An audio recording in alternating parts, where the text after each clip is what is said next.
ሰዎች እሰራላችኋለሁ ብለው ሲያስፈራሯችሁ እንደ ተራ አትመልከቱት።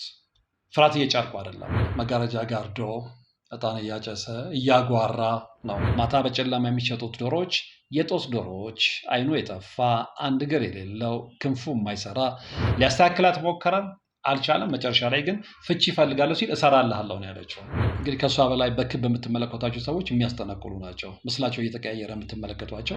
ቄብ ዶሮ ማለት እንቁላል ያልጣለች ዶሮ ስለሆነች ሰዎች መካን ሆነው ልጅ እንዳይወልዱ የሚያስጠነቁሉባት ዶሮ ናት። እንዲህ አይነት ወጪ እኔ ከምርም ደንግጬ ነው። ገና እየወጣ ያለ መኪና ምንም ያልሆነ መኪና እንዴ! ኧረ ይሄማ በጣም ተላለ ነው ያለው።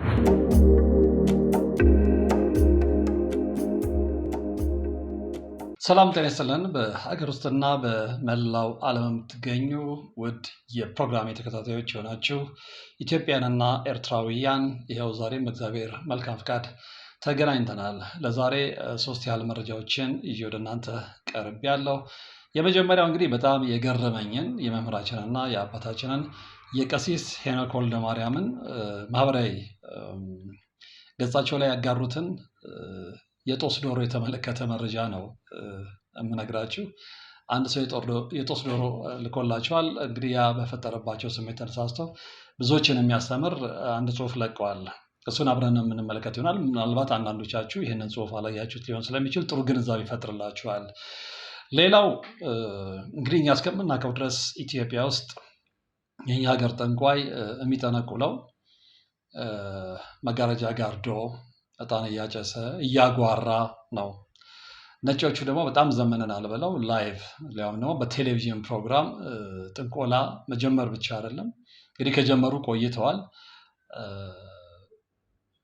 በህጋዊ መንገድ ያካሄዱት ነው ማለት ነው። እና ይህንን በተመለከተ ይህንን ገራሚ መረጃ በተመለከተ ከስዊዘርላንድ የደረሰኝ መረጃ አለ በቪዲዮ፣ እሱንም ወደ እናንተ ማድረስ ይሆናል። እንግዲህ በመጨረሻ የምንመለከተው ያን ወንድምን ታሪክ ነው። ብዙዎቻችሁ በእንደዚህ አይነት ታሪክ ውስጥ ትሆናላችሁ ብዬ ስለምገምት ለብዙዎች ማስተማሪያ ይሆናል ብዬ ስለማስብ እሱን ታሪክ ነው የማደርሳችሁ። እንግዲህ 3ቱንም መረጃዎች ለመከታተል እስከ ፕሮግራሙ ፍጻሜ አብራችሁ እንድትሆኑ የምጋብዘው እንደተለመደው በታላቅ አክብሮት ነው። ቀጥታ ወደ መረጃዎቹ አልፋለሁ። በቅድሚያ እንዳልኳችሁ እንድናየው የፈለግኩት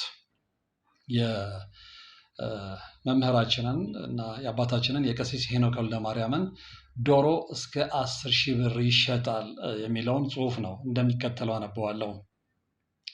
ተወዳጆች ሆይ በያላችሁበት እንኳን ለብርሃነ ትንሣኤው አደረሳችሁ።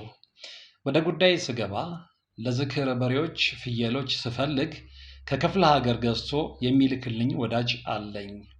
ታዲያ የዛሬ ዓመት ለትንሣኤ ዶሮ ገዝቶ እንዲልክልኝ ለወዳጅ ነገርኩት።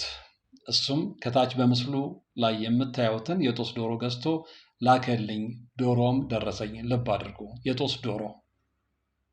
ሰውየው ዶሮን ሳየው በጣም ገረመኝ። ስልክ ደውዬ እንዴት እንደዚህ አይነት የጦስ ዶሮ ትልክልኛለህ አልኩት። እሱም ጭራሽ ጥሩ ዶሮ እንደገዛልኝ፣ ቀሲስ ለእርሱ የሚሆን ጥሩ ዶሮ ነው ገዝቼ የላኩት አለኝ። ልጅ ሆነን እንዲህ አይነቱን ዶሮ የፈረንጅ ዶሮ ሲባል እሰማለሁ፣ ግን የፈረንጅ ዶሮ እንዲህ አይደለም። ዶሮው ሃይብሪድ ነው። እንደዚህ አይነት ዶሮ ወይም ለየት ያሉ ዶሮዎች የጦስ ዶሮዎች ይባላሉ። ሰዎች ጠንቋይ ቤት ሲሄዱ ለግብር ይዘውት እንዲመጡ የሚጠየቁት ዶሮ ለየት ያለ ዶሮ ነው። ለምሳሌ ለእኔ ተላከው አንገተ መላጣ ዶሮ ሰዎች ጠንቋይ ቤት ይዘው የሚሄዱት እከሌን ባዶ አድርግልኝ፣ ሕይወቱን ያጣ የነጣ አድርግልኝ ብለው ይዘው ይሄዳሉ። ጠንቋዩም ሰውየውን ወደ ጓሮ ወስዶ ያንን ዶሮ 3 ጊዜ ጭንቅላቱ ላይ ሰውነቱ ላይ አዙሮ ይጥለዋል። የታመመ ሰው ጠንቋይ ቤት ሲሄድ ለየት ያለ ዶሮ ይዘው እንዲመጡ ጠንቋዩ ያዛቸዋል። እነሱም የተባሉትን አይነት ዶሮ ፈልገው አፈላልገው በውድም ቢሆን ገዝተው ጠንቋዩ ጋር ይወስዳሉ። ጠንቋዩም ያንን ዶሮ በታመመው ሰው ጭንቅላትና ሰውነት ላይ አዙሮ ጦስህን ጥንቡሳስህን ይውሰዱት ብሎ ያንን ዶሮ ይጥለዋል። ታማሚውም ጦሴን ጥንቡሳሴን ይውሰዱት ይላል። እንግዲህ በዚህ መልኩ ያሟረቱበትን የጦስ ዶሮ አንዱ አንስቶ አርዶ ቢበላ ይበላል። የሰው ጦስ ወስዶ በችግር ተማግዶ ይኖራል። እኔም ወዳጄ የላከልኝን የጦስ ዶሮ እዚህ አዲስ አበባ እንዳልጥለው አንዱ አርዶት ቢበላ ሊበላ ሆነ። ስለዚህ ይህንን የጦስ ዶሮ ዶክመንት እንደሌለው ስደተኛ ጠርዤ ቀጥታ ወደ ላከልኝ ልጅ ክፍለ ሀገር በአውቶቡስ ዲፖርት አደረግኩት። እንደነገርኳችሁ የተላከልኝ ዶሮ ሃይብሪድ ነው። መቼም ሃይብሪድ አይጠፋችሁም። በነዳጅና በኤሌክትሪክ የሚሰራ መኪና ማለት ነው ይመስለኛል። የፈረንጅና የሀበሻ ዶሮ ተዳቅሎ መሰለኝ እንዲህ አይነት ለየት ያለ ዶሮ የሆነው። ብዙ ሰው ሳያውቀው የጦስ ዶሮ ይገዛል። የሚገርማችሁ እነዚህ የጦስ ዶሮዎች ለጠንቋይ ቤት በውድ ነው የሚገዙት። ሰዎች በምቀኝነት ሰዎችን ለመጉዳት፣ ሕይወታቸውን ለማበላሸት፣ ታማሚ እንዲሆኑ፣ ነጋዴ ከሆኑ እንዲከስሩ፣ ባለንብረት ከሆኑ እንዲደኸዩ፣ የሰው ሀብት ወደ እነሱ ሕይወት እንዲመጣ፣ የሰውን እድል ለመስለብ እና በድላቸው ለመጠቀም ጠንቋዩ አምጡ ያላቸውን ዶሮ ለግብር ገዝተው ይሄዳሉ። ዶሮዎቹም ጠንቋዩ በሰዎች ስም ብዙ ነገር ካደረገ በኋላ ዶሮዎቹ ይጣላሉ። አንዱ የተንቀለቀለ የጦስ ዶሮ መሆኑን ስለማያውቅ አግኝቶ ወደ ቤቱ ወስዶ አርዶ ይበላል። ከዛ በኋላ መከራ ይበላል። የሰዎቹን መከራ ፈተና ይሸከማል። የሚገርማችሁ ሾላ ገበያ ለጠንቋይ ቤት የሚሆኑ ዶሮዎች በውድ ዋጋ ይሸጣሉ። ለምሳሌ የአዳል ሞቲ ዶሮ፣ የጠቋር ዶሮ፣ የወሰን ገላ ዶሮ ወዘተ ተብለው የሚሸጡ አሉ።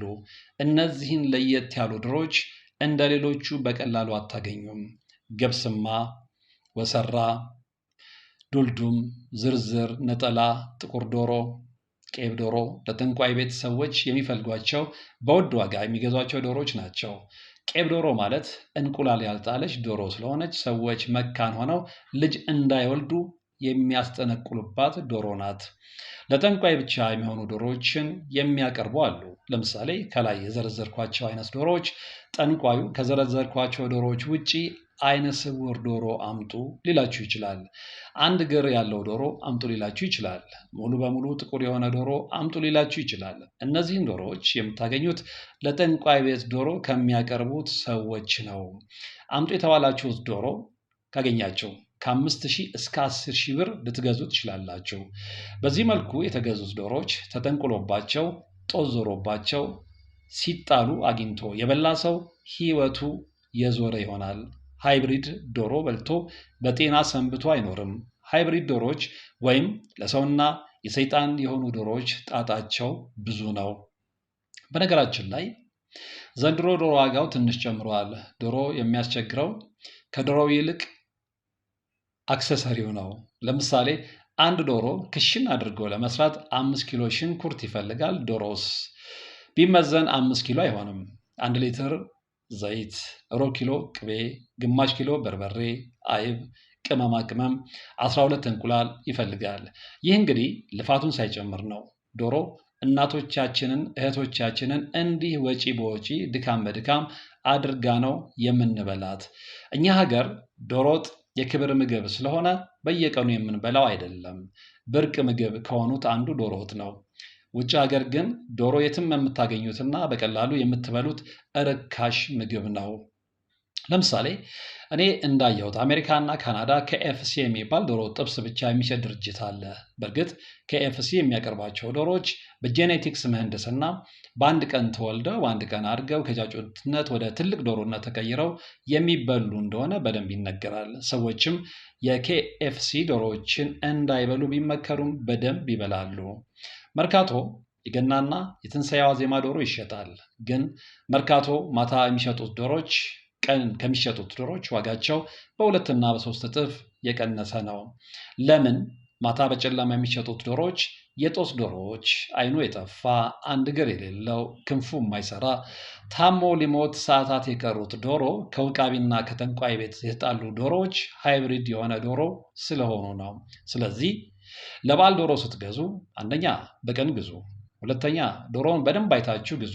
ምክንያቱም የጦስ ዶሮና ሃይብሪድ ዶሮ ከመግዛት ትተርፋላችሁ። እንዲህ አይነት ዶሮ የገዛ ሰው ማለት መሪው የዞረ መኪና የገዛ ሰው ነው።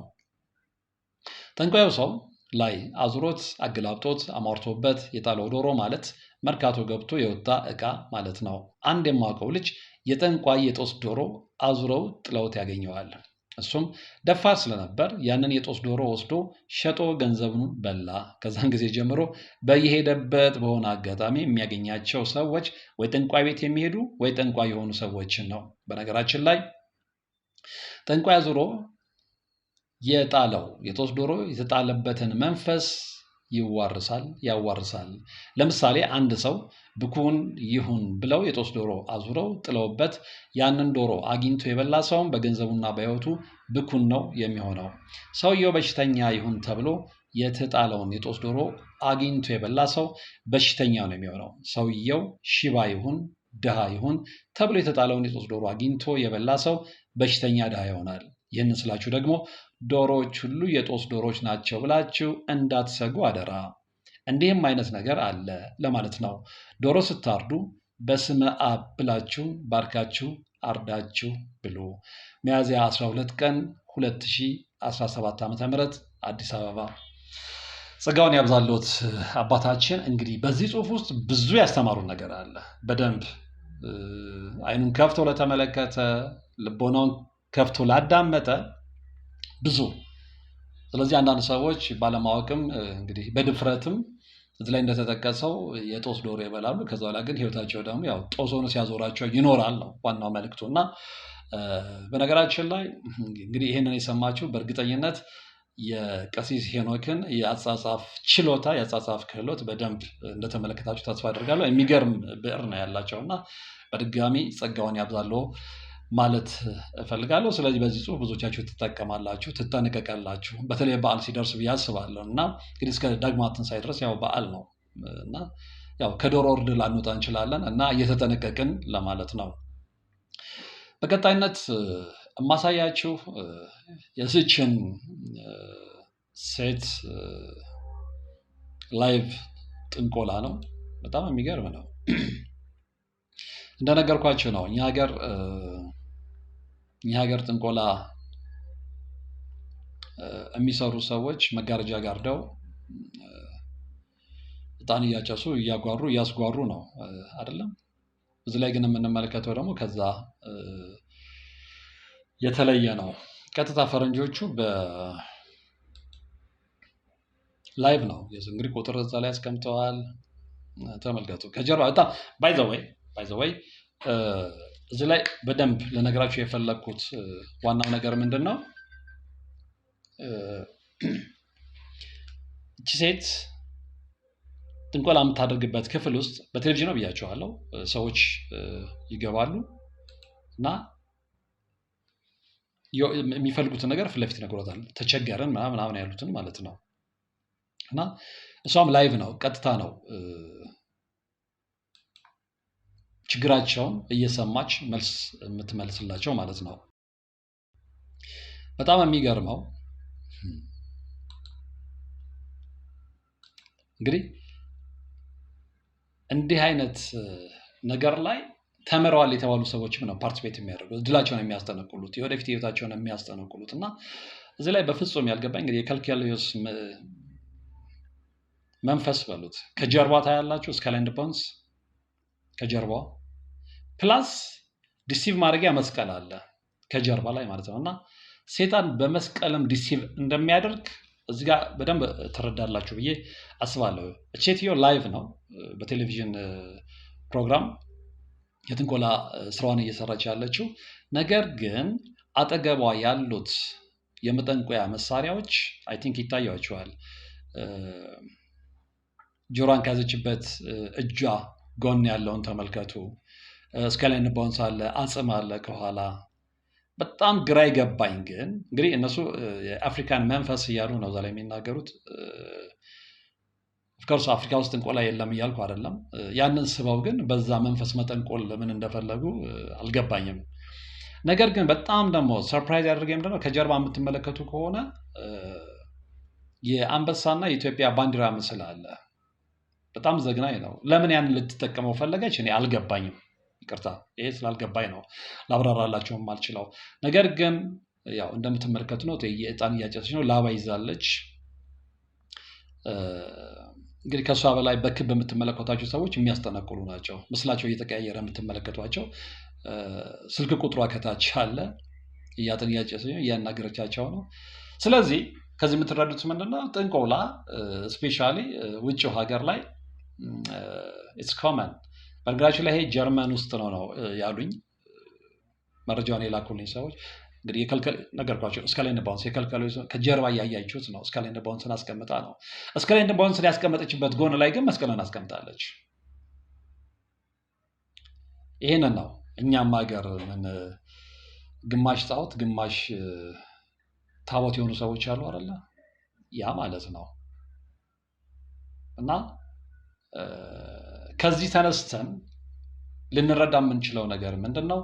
ዓለም በአብዛኛው ማለት ይቻላል በጥንቆላው ዓለም ውስጥ ነው ያለው። ስለዚህ ከእግዚአብሔር ጋር በእጅጉ ተቆራርጠናል፣ ተጣልተናል። ስለዚህ የዚህ ውጤት ምንድን ነው ብላችሁ ብትጠይቁ አሁን እያየነው የተመለከትነው ዓለም ላይ ያለው አለመረጋጋት፣ ዓለም ላይ ያለው ጦርነት፣ ዓለም ላይ ያለው ጭንቀት፣ የኑሮ ውድነት፣ ሌላ የምን ውጤት ሊሆን ይችላል? የዛር ልጆች በሚፈጥሩት ኪያውስ ነው አይደለ? የዛር ልጆች። ስለዚህ እቺ ከዛር ልጆች አንደኛዋ ነች። ግን በጣም እንዳልኳችሁ ግራ ያጋባኝ ከጀርባ ያለው የአንበሳና የኢትዮጵያ ባንዲራ ምስል ነው። ከዛ ውጭ እንግዲህ ያንን ከስካላንድ ባውንስ ምስል ጋር ከመስቀል ጋር አስቀምጦ ጥንቆላ ማካሄድ ምን ያህል ቀፋፊ እንደሆነ ትረዳላችሁ ብዬ አስባለሁ። እንግዲህ ተመልከቱት፣ በቅርበትም ከላይ ያሉትን ምስሎች ተመልከቱት እና አፍሪካዊ ይዘት ያላቸው ናቸው። በጣም ነው የሚገርመው። እያብራራች ነው፣ ጭስ እያጨሰች እየተነቆለች ማለት ነው። ኤኒዌይ ስልኳ አለ እዛ ጋር ደግሞ ኖርማሊ የአይን ምስል ነው እና ዋና ኤድ የሚመስል ነገር እያየሁ ነው። አጠገብ ያሉት ጠቅላላ የመጠንቆያ ቁሳቁሶቿ በጣም ዘገናኝና አስቀያሚዎች ናቸው። እንግዲህ ከዛ ጋር ደባልቃ ነው የኛን አገር ባንዲራ እና መስቀል አንድ ላይ አድርጋ ዲሴብል ልታደርግ እየሞከረች ያለችው ማለት ነው። እና እንግዲህ የዚህ ውጤት ነው ዓለምን አሁን ያላትን አይነት ገጽታ ያላትን አይነት መልክ እንዲኖራት ያደረገው ብዬ ነው እኔ በግሌ እማምነው። ምክንያቱም ከእግዚአብሔር ሰዎች በጣም ርቀዋል። ከእግዚአብሔር ይልቅ ሰይጣንን አመልከዋል። ከእግዚአብሔር ይልቅ ሰይጣንን መርጠዋል። ልክ እንደዚች ሴት ማለት ነው። ስለዚህ ከእሷ ጀርባ ያሉ የሚያስጠነቅሉ ሰዎችም ደግሞ እንደዛው። አሁን አንዳንድ ሰው ጠንቋይ ያለው ኢትዮጵያ ውስጥ ነው፣ ነጮች ጥንቆላን አያውቁም እንደዚህ። ዋናው የጥንቆላ መናኸሪያ ነው አውሮፓ ውስጥ አይደለ እንዴ? ያው እየተመለከታችሁ ነው። ያውም ደግሞ እነሱ መጋረጃ ውስጥ ተጋርደው ተደብቀው ተሸፍነው ፊታቸውን ሸፍነው አይደለም፣ ፊት ለፊት ወጥተው እንደዚህ በቴሌቪዥን ፕሮግራም ላይ ነው ጥንቆላ እየሰሩ ያሉት። እና ከእንደዚህ አይነት ነገር እግዚአብሔር ይጠብቀን፣ ለእነሱም ደግሞ ልቦና ይስጣቸው ከማለት ውጭ እንግዲህ ምን እንደሚባል አላቅም። በቀጣይነትና በመጨረሻ እንድንመለከተው የምፈልገው የአንድ ወንድማችንን ታሪክ ነው። እንግዲህ ሰሞኑን በብዛት ከእናንተ የሚደርሱኝ ታሪኮች ነው መልሼ ወደ እናንተ እያቀረብኩ ያለሁት። ይሄ ወንድም ዛሬ ይህንን ፕሮግራም እየሰራ ያለሁት በዕለተ አርብ ነው እና ከዚህ ወንድም ጋር በቀጠሮ በትላንትና ዕለት በዕለተ ሐሙስ ተገናኝተን ነበር እና በጣም የሚገርም እና የሚያሳዝን ታሪኩን እየነገረኝ ነበር። እና ይህ ልጅ ባለ ሀብት ነው፣ እንዳቅሙ መኪኖች አሉት፣ የጭነት መኪኖች፣ ክፍለ ሀገር የሚያሰማራቸው ከአንድም ሁለት መኪኖች፣ የራሱ ቤት አለው። እንዲህ ጥሩ የሚንቀሳቀስ ጥሩ በጉልበቱ በልፋቱ የሚኖር ልጅ ነው እና አሁን ግን እኔንም ሊያገኘኝና ሊያማክረኝ የፈለገው ነገር ምንድን ነው? ግራ ሲገባው እየሰራችሁ እጃችሁ አመድ አፋይ ሲሆን አይ ቲንክ ብዙዎች በእንደዚህ አይነት መንገድ ውስጥ እየተጓዛችሁ እንደሆነ አውቃለሁ። በእርግጠኝነት ስለምትደውሉልኝ ታሪካችሁን ስለምታጋሩኝ እና ይህም ልጅ ከእናንተ መካከል አንደኛው ነው። ነገር ግን ከዚህ በፊትም ተገናኝተን ስለነበረ ወርቅ ላገኝህ እፈልጋለሁ፣ በጣም ፈተና በዝቶብኛል እና ቁጭ ብለን መመካከሩን ቀላል ነገር አይደለም አለ እና አልኩት። መጣ፣ ቁጭ ብለን ማውራት ጀመርን። እዛው ቁጭ ብለን በአጋጣሚ ስልክ ይደወላል። ስልክ ይደወልና ሲያወሩ ሰማዋለሁ እዛው አጠገቤ ቁጭ ብሎ ስለነበረ እና የት እንደዚህ ስንት ጎማ ይሄን ያህል ምንድነው ሴኖ የሚባል መኪና አለ አይደል? ይሄ መጫኛው እሱ መኪና በከሚሴ መስመር ልኬዋለሁ አለ እና ጎማው እንደዚህ ሆኖ አጠቃላይ ብቻ የሆነ የጎማውን የምናምን ያምን ብዙ ስለ እንትኑ እውቀት ስለሌለኝ ነው። የዛን ደምር ውጤት ወደ 15,000 ምናምን ብር። በቃ ችግር የለም እንትን በሉና ክፈሉና ምናምን እንደሱ ላይ ያው እንግዲህ ወርቅ የምነግርህ ነው። ከዚህ በፊትም ያጫወተኝ ታሪክ አለ። ምንድን ነው ያው መኪናው እንትን ብሎ የሚገርማችሁ ከአዲስ አበባ እንግዲህ በቅርብ ርቀት ላይ ነው አለልቶ ያለው። አለልቶ ሲደርስ የመኪናው ጎማ ተቃጠለ ነው ምናምን አሉኝ። ስለዚህ 15,000 ምናምን ብር እንዲህ አይነት ወጪ እኔ ከምርም ደንግጬ ነው።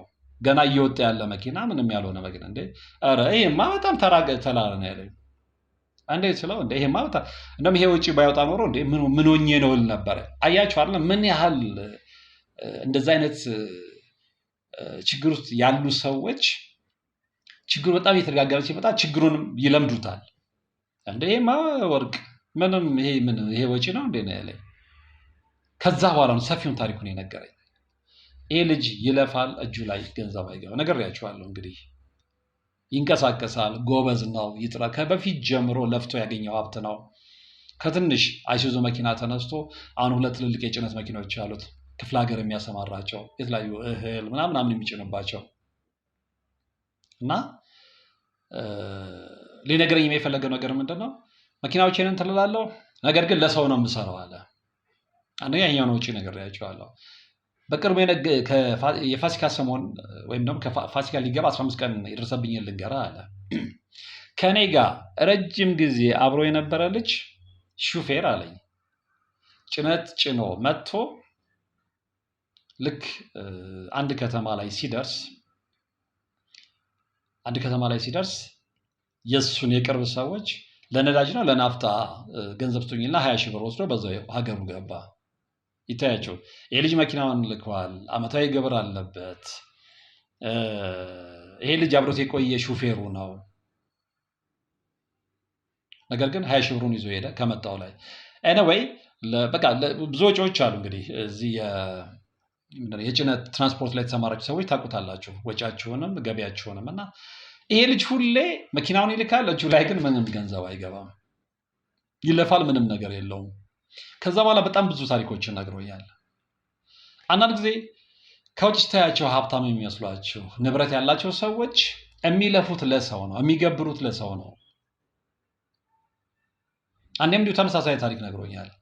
አጠቃላይ ያ ስራ ተሳክቶ ሊመጣ እጄ ላይ 65 ሺህ ብር ይገባ ነበር አለ። የሆነ ምንድነው ጭኖ ሲመጣ፣ ነገር ግን እዛ ቦታ ላይ ሄዶ ሲመጣ ካለው ላይ ይሄን ያህል ኩንታል ጠፋ ተባልኩኝ አለ። የዛ የኩንታል ዋጋ ይነሳል።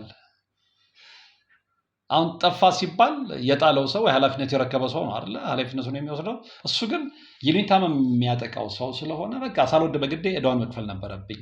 የሚገርም ወርቅ ያው የዛኛውን ሂሳብ ታስቦ እዚህ ጋር የጫኛ አውራጅ ምናምን ተብሎ ኔጌቲቭ 10 ሺህ ብር መጣ አለ። ስለዚህ መኪናው 65 ሺህ ብር ያስገባ የነበረ መኪና መጥቶ ከኪሱ 10 ሺህ ብር ይዞ ነው ሄደው።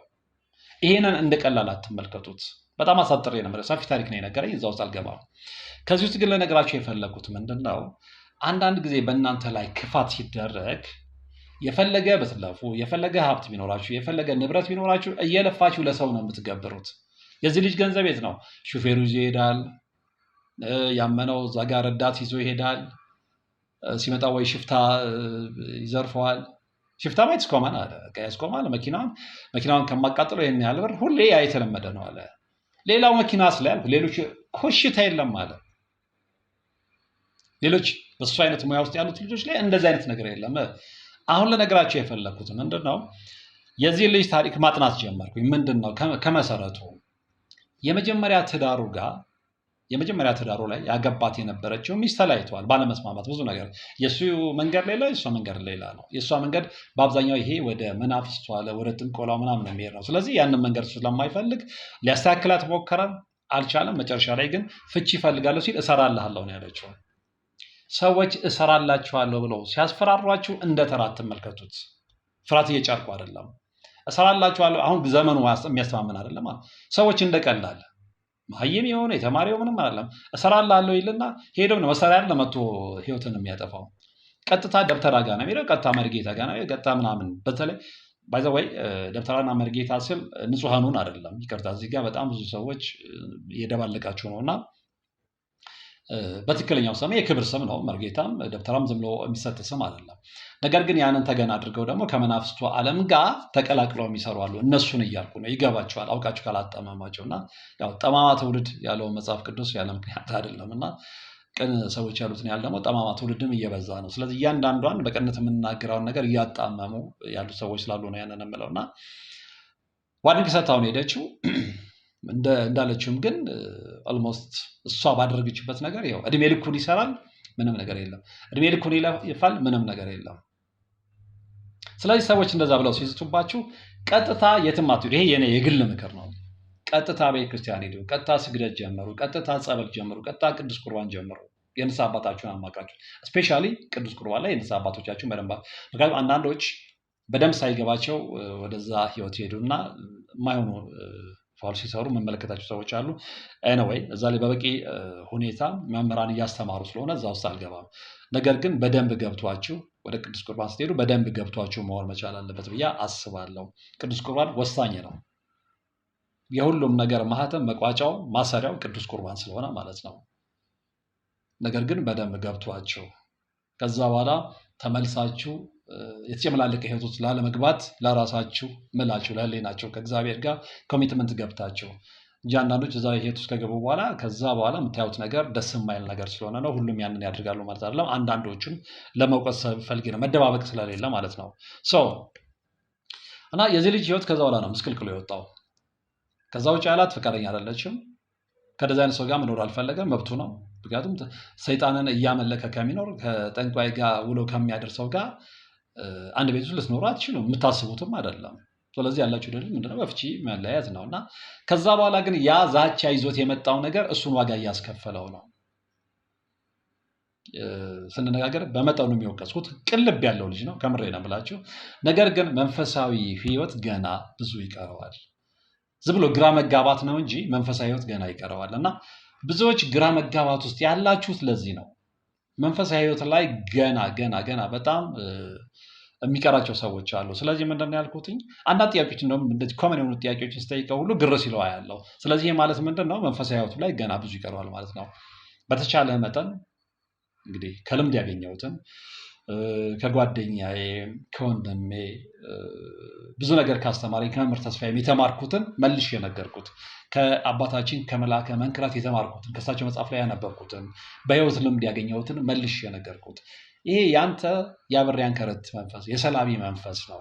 ትሰራለህ፣ እጅ ላይ አመድ አፋሽ ትሆናለህ። ስለዚህ በየበረሃው ትንከራተታለህ፣ ምንም ነገር የለም። እና ሁለቱ ነገሮች ይታዩኛል።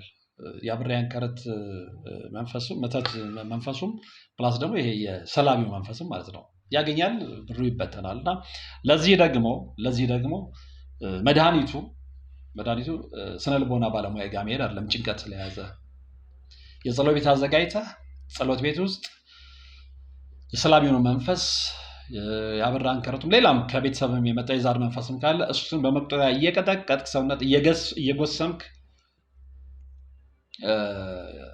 ስግደት መስገድ አለብህ፣ መጸለይ አለብህ ሌት ከቀን። ምትችል ከሆነ ከበረታ ደግሞ ሱባኤ ይዘህ በህይወት ላይ የተከሰተውን ነገር መጠየቅ አለብህ። በዛ ተስማምተን የተለያየ ነው። ኦፍኮርስ ሌሎች ቀሪ ነገሮች ይኖራሉ። እና በዚህ ወንድም ታሪክ ውስጥ ልነግራችሁ የፈለጉት ነገር ምንድነው? አሁን ብዙዎች ሲበሳጩ ያለው ማላቃቸው ሰዎች በርቀት እንግዲህ በጓደኛ የምትያቸው ታሪካቸውን የምትሰሙ ሰዎች ያላቸው አይደለ? የሆነ ታይም ላይ ጥሩ እየሰሩ ጥሩ ገንዘብ ምናምን ያገኙና ምቀኛ ሰላቢ ሰዎች ደግሞ ህይወታቸው ሲገቡ ህይወታቸው የሚበላሽ ሰዎች አሉ። ህይወታቸው ሲበላሽ ምንድነው የሚያደርጉት? ግራ መጋባት፣ መጨነቅ፣ ባሰሲ ለራስን ሱሳይድ ማድረግ ነው። እሱ መፍትሄ አይደለም። ለምንድን ነው? የመንፈሳዊ ውጊያ ትግል ስላልገባቸው ነው። እነዛ ሰዎች አንዳንዶቹ እንደሚደርስኩበት ምንድነው ጥያቄ ጠይቄ ሰዎችንም የደረስኩበት ውጤት ምንድነው? አንዳንዶቹ ንብረታቸው እንኳን ከርኩስ መንፈስ ጋር በተያያዘ እንደጠፋ የማያውቁ ሰዎች አሉ። ዝም ብለው ወይ ሲቃጠል በቃ ተቃጠለ ብለው የሚያምኑ ባለማዊ መነጽር ተመልክተው ማለት ነው። ኖ ጌታቸው ሲመሳቀል እየሰራችሁ እጃችሁ ላይ ገንዘብ አልበረክት ሲል ፈተና ሲበዛባችሁ ቆም ብላችሁ ጠይቁ። ብዙዎች መስዋዕትነት እየከፈሉ ያሉት መንፈሳዊ ህይወት ስላልገባቸው፣ መንፈሳዊ ትግል ስላልገባቸው፣ ዘመኑን ስላልተገነዘቡት ነውና ብዙዎቻችሁ ህይወታችሁ ላይ መሰናከል ሲበዛ ለምን ብላችሁ ጠይቁ። ለምን ብላችሁ መጠየቅ ብቻ አይደለም፣ መንፈሳዊ ህይወቴ ደረጃው የቱ ጋር ነው ብላችሁ ጠይቁ። አሁን እኮ እናም እግዚአብሔር ይመስገን መምህራኖች እንደው በጣት የሚቆጠሩም ቢሆኑ ህይወታችንን የሚለውጥ ትምህርት የሚያስተምሩን አሉ። ደጋግመን እንደምንለው እነ ቀሲስ ሄኖክ ወልደማርያም፣ እነ መልአከ መንክራት ግርማ ወንድሙ፣ እነ መምህር ተስፋዬ ያበራ፣ እነ ቀሲስ ሄኖክ ተፈራ፣ ሌሎችም። ስለዚህ የእነሱን የመንፈሳዊ ግን የመንፈሳዊ ተጋድሎ ትምህርት ከተከታተላችሁ ህይወታችሁን በደንብ ማየት ትችላላችሁ። ይህንን ወንድም ከሸኘኝ በኋላ ሌላ ልጅ አግኝቼ ነበር፣ ወጣት ልጅ። እሷ በደንብ የገባት ልጅ ነች። እንደውም ከእግዚአብሔር ጋር ሰማዕቱ ቅዱስ ጊዮርጊስ ፈቅዶ በርሜል ቅዱስ ጊዮርጊስ እንድትሄድ መንገድ ያመቻቸውላት ልጅ ነች እና ኦልሞስት ደርሳ መጣለች። ደስተኛ ነች። ያው እግረ መንገድ ለማመስገንም ባይገባኝም እኔ አይደለሁም ሰማዕቱን የፈቀደላት እሱንም እንትን ለማለት እዛ ጋ የገጠማትንም አሁንም የቀረውን ነገር ልታጫውተኝ። ከዛ በኋላ ደግሞ እሷንም አግኝቻት ነበር። እሷም ጋር የሚገርም ታሪክ ነው ያለው። ልዩነታቸው ምንድነው? ቺኛዋ ግን የመንፈሳዊ ትግል በደንብ ገብቷታል እና እንደዚህ አይነት ሰዎች እንዲበዙ እንፈልጋለን። የገባቸው በደንብ የሚጥሩ። ስለዚህ ገብቷት ኮንታክት ካደረገቻቸው ጸጋ ያላቸው ሰዎችም ጋር ተገናኝታ ብዙ ነገር እንደተቀረፈላት የሚገርማቸው ሁሉ ነገር ዝግትግት ብሎ፣ እሷ ግን ስለገባ ስለምትጾም፣ ስለምትጸልይ፣ ስለምትሰግድ፣ በተቻላት መጠን ተጋድሎ ስለምታደርግ አብዛኛው ላይ ያለው መንፈስ ተሸኝቶላታል። ስለዚህ ላይ ያለ መንፈስ መራገፍ ሲጀምር ተዘጋግቶ የነበረው ሁሉ ተከፋፍቶ ስራ ጀምራለች። እንደውም አለችኝ፣ እኔ አሁን እሱን ከእሷ አንደበት የሰማሁት ምንድነው፣ እኔ ስንተዋወቅ በስልክ የመሰለኝ ምንድነው ረጅም ጊዜ ስራ የምትሰራ ብዙ ስራው ላይ ቆይች ነው አይደለም ወርቅ ሁሉ ነገር ከዛ ቤቴ ነበረ መውለው። ከዛ በኋላ ግን አንድ ሰው አገናኝቻት ነበር፣ ጸጋ ያለው ሰው፣ ስሙ መጥቀስ አልፈልግም ፍቃደኛ ላይሆን ስለሚችል ማለት ነው። እና ያ ወንድም ብዙ ነገር ረድቷት እሱ መንፈሱን ሲያስፈላትና ጊዜው ደርሶ ደግሞ የተወሰነው መንፈስ ከሷ ላይ ከተሸኘ በኋላ ሁሉ ነገር ስለተከፈተ ስራ እንኳን ሲቪዋን አስገብታ ስራ መጀመር ይችላል። ራሷን ማስተዳደር፣ ቤት ተከራይታ ከወንድሟ ጋር የራሷን ህይወት መኖር፣ ያንን ሁሉ ጋርዶባት ነበር፣ አግዶባት ነበር መንፈሱ። ይሄ ብዙዎቻችንን አይገባንም። የመንፈሳዊ ተጋድሎ የመንፈሳዊ ህይወት ምንነት ካልገባን ደግሞ እድሜ ልካችንን እንድትሳሰርን እያማረርን ነው የምንኖረው። ስለዚህ እነዚህ ልጆች በምሳሌነት የምትቀስላቸው ምንድነው? ስለገባቸው ታገሉ፣ በታገሉት መጠን መልስ አገኙ። የዚህ ልጅ አልኳቸው ብዙ ነገር ተዘጋግቶላት ነበር፣ ግን የተወሰነው መንፈስ ከተሸኘላት በኋላ የስራ እድሏ እንኳን ተከፈተ። ስለዚህ ቀጣይ ነገሮች አሉ። ኦፍኮርስ አሁንም ህይወቷ ውስጥ ያሉ ፈተናዎች አሉ። ያንን ግን ስለገባት እየታገለች ነው። አይ ቲንክ ውጤት ታመጣለች። እና እባካችሁ ህይወታችሁ ላይ ጉስቁልና ሲመጣ፣ ትዳር እምቢ ሲላችሁ፣ ከማንም ያልተናነሰ ለትዳር የሚያበቃ ማንነት እያላችሁ የትዳር ህይወታችሁ ሲዘጋ፣ የፍቅር ህይወታችሁ ሲበላሽ፣ ስራ ሲበላሽባችሁ፣ መንገዳችሁ ሲዘጋጋ ቆም ብላችሁ ጠይቁ። ከዚህ ውጭ ሊሆን ስለማይችል ማለት ነው። እና እንግዲህ የዛሬው መርሃ ግብር የተከታተላችሁት ነበር። እንደተለመደው ውድ ጊዜያችሁን ሰውታችሁ ከኔ ጋር ስለቆያችሁ ከልብ አመሰግናለሁ። በቀጣይ እንዲሁ በአስተማሪ መርሃ ግብር የምንገናኝ ይሆናል። እስከዛው ግን በያላችሁበት ሰላም